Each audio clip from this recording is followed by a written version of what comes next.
Artigo 114. Somente poderá ingressar no regime aberto o condenado que, inciso 1, estiver trabalhando ou comprovar a possibilidade de fazê-lo imediatamente. Inciso 2, apresentar, pelos seus antecedentes ou pelo resultado dos exames a que foi submetido, fundados indícios de que irá ajustar-se com autodisciplina e senso de responsabilidade ao novo regime. Parágrafo único. Poderão ser dispensadas do trabalho as pessoas referidas no artigo 117 desta lei. Artigo 115. O juiz poderá estabelecer condições especiais para a consecução de regime aberto, sem prejuízo das seguintes condições gerais obrigatórias. Inciso 1. Permanecer no local que for designado durante o repouso e nos dias de folga. Inciso 2. Sair para o trabalho e retornar nos horários fixados. Inciso 3. Não se ausentar da cidade onde reside sem autorização judicial. Inciso 4. Comparecer a juízo para informar e justificar as suas atividades quando for determinado. Artigo 116. O juiz poderá modificar as condições estabelecidas de ofício a requerimento do Ministério Público, da autoridade administrativa ou do condenado, desde que as circunstâncias assim o recomendem.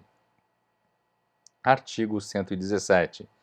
Somente se admitirá o recolhimento do beneficiário de regime aberto em residência particular quando se tratar de: inciso 1, condenado maior de 70 anos, condenado acometido de doença grave, condenada com filho menor ou deficiente físico ou mental. Inciso 4, condenada gestante. Artigo 118. A execução da pena privativa de liberdade ficará sujeita à forma regressiva com a transferência para qualquer dos regimes mais rigorosos quando condenada. Inciso 1.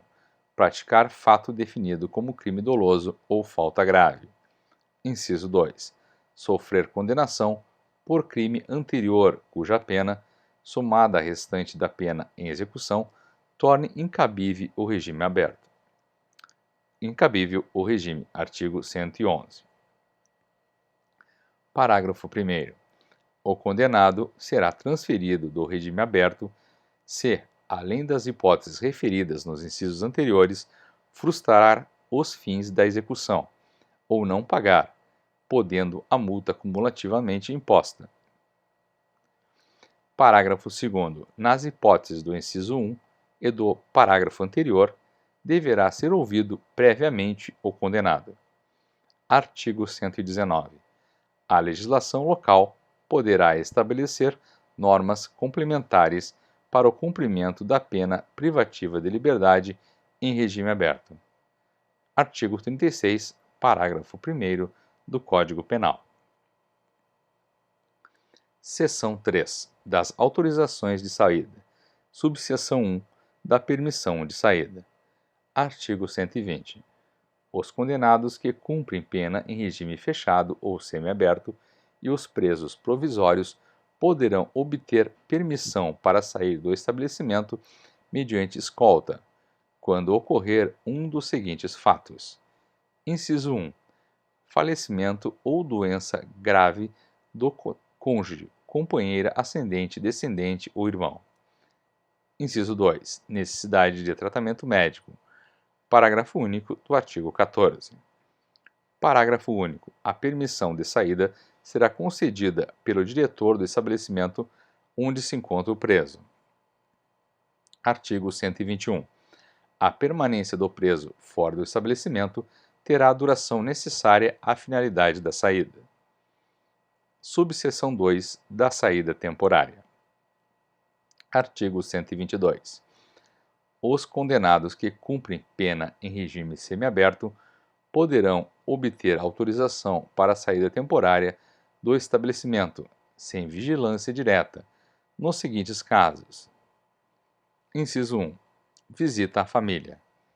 Inciso 2. Frequência a curso supletivo profissionalizante.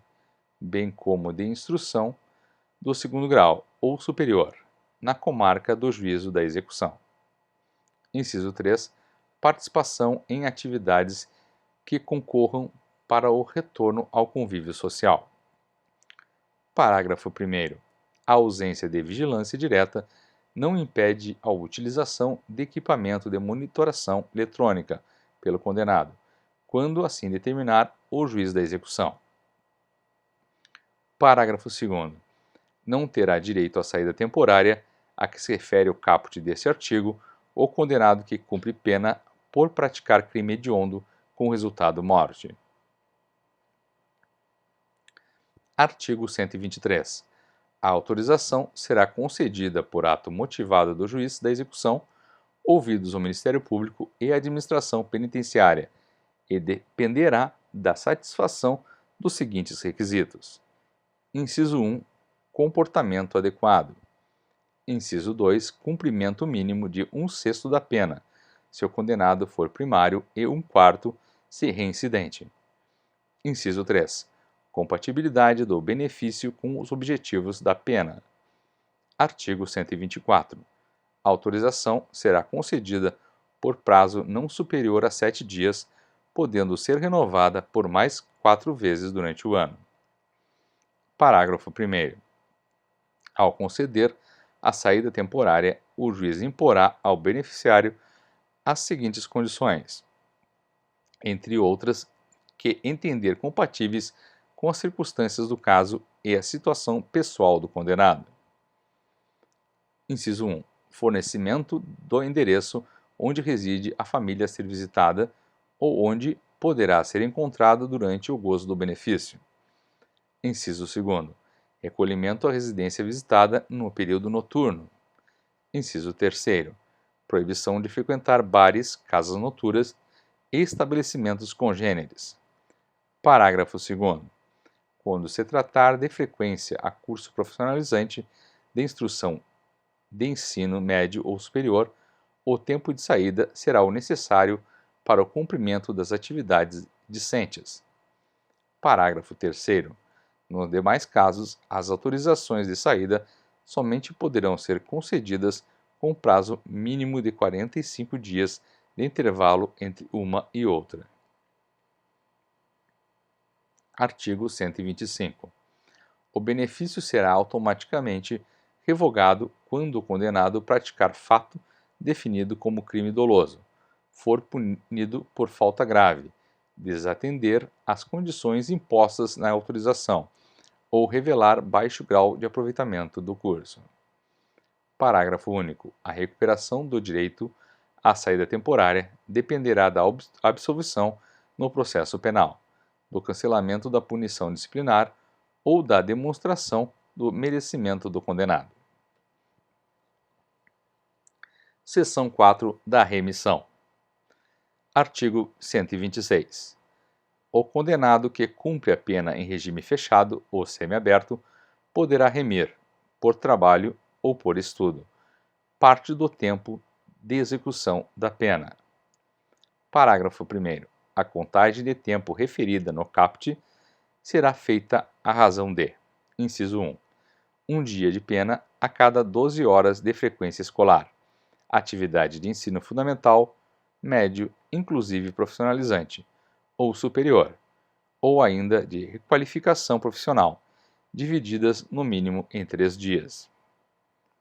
Inciso 2. Um dia de pena a cada 3 dias de trabalho. Parágrafo 2º. As atividades de estudo a que se refere o parágrafo 1º deste artigo poderão ser desenvolvidas na forma presencial ou por metodologia de ensino à distância e deverão ser certificadas pelas autoridades educacionais competentes dos cursos frequentados. Parágrafo 3º. Para fins de acumulação, nos casos de remissão, as horas diárias de trabalho e de estudo serão definidas de forma a se compatibilizarem. Parágrafo 4º. O preso impossibilitado por acidente de prosseguir no trabalho ou nos estudos continuará a beneficiar-se com a remissão. Parágrafo 5º.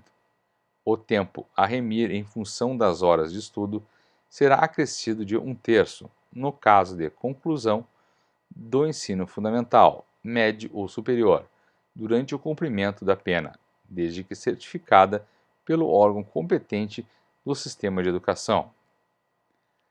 Parágrafo 6º.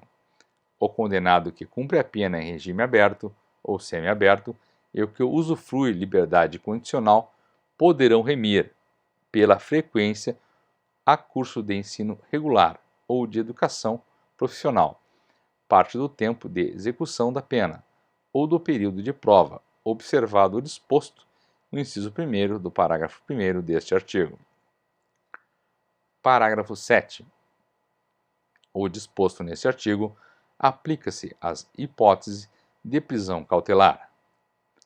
Parágrafo 8º. A remissão será declarada pelo juiz da execução, ouvidos o Ministério Público e a defesa. Artigo 127.